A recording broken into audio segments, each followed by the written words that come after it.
पूजा अपनी आंखों में हजार सपने सजाए ससुराल की दहलीज पार करती है, लेकिन शादी की पहली ही रात उसके साथ कुछ ऐसा होता है जो उसकी रूह तक को कंपा देता है। एक ऐसा भयानक सच जिसकी उसने कल्पना भी नहीं की थी। सहमी और टूटी हुई पूजा जब अपनी जेठानी कमलेश के पास अपना दर्द बयां करने जाती है तो सांत्वना के बजाय उसे इनाम में मिलता है चेहरे पर एक जोरदार थप्पड़। पूजा बिलख बिलख कर रोने लगती है।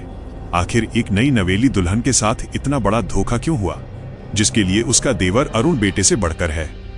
अरुण के लिए रिश्ता देखने पूरा परिवार पूजा के घर जाता है। इंग्लिश ऑनर्स कर चुकी पूजा अपनी बातों और अंग्रेजी गाने से सबका मन मोह लेती है।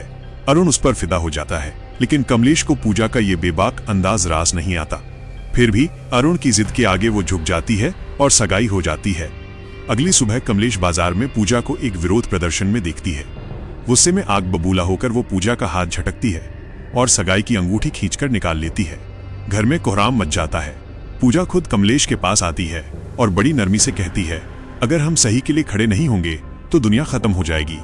कमलेश का दिल पसीज जाता है और वो पूरे सम्मान के साथ रिश्ता दोबारा जोड़ लेती है। शादी के दिन पूजा की तबीयत बहुत खराब थी, उसे तेज बुखार था। सुहाग रात पर जब अरुण करीब आता है तो पूजा स्पष्ट कहती है, मेरी तबीयत खराब है, प्लीज आज कुछ नहीं करेंगे। लेकिन अरुण पर हवस और पति होने के गुरूर का भूत सवार था। उसने पूजा की मिन्नतें अनसुनी कर दी और उसके साथ जबरदस्ती की। सुबह जब पूजा ने इसे रेप कहा तो अरुण ने शर्मिंदा होने के बजाय उसे निर्दयता से कमरे से बाहर निकाल दिया। पूजा को लगा कि उसकी माँ उसका दर्द समझेगी, लेकिन माँ ने कहा, पति पत्नी में ये सब तो होता ही है, इसे निभाना पड़ेगा। माँ ने गरीबी का वास्ता देकर उसे वापस ससुराल भेज दिया। रास्ते में पूजा मौका पाकर भाग निकली और एक पार्क में अपनी दोस्त सोना को मिली। जब कमलेश वहां पहुंची तो सच्चाई सुनकर उसने पूजा को थप्पड़ जड़ दिया और उसे वापस घर ले आई।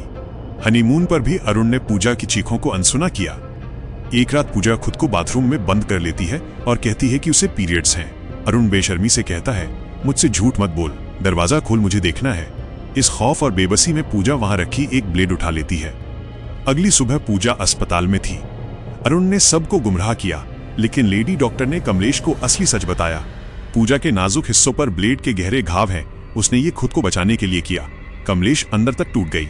जब अरुण ने डॉक्टर से बेशर्मी से पूछा कि क्या वो अब अपनी पत्नी के साथ संबंध बना सकता है, तो डॉक्टर ने उसे धक्के मारकर अस्पताल से बाहर फेंकवा दिया। निष्कर्ष, पूजा जो सपने लेकर आई थी वो नर्क में तब्दील हो चुके थे, लेकिन अब उसे उस कमलेश का साथ मिल गया है जो कल तक उसके खिलाफ थी।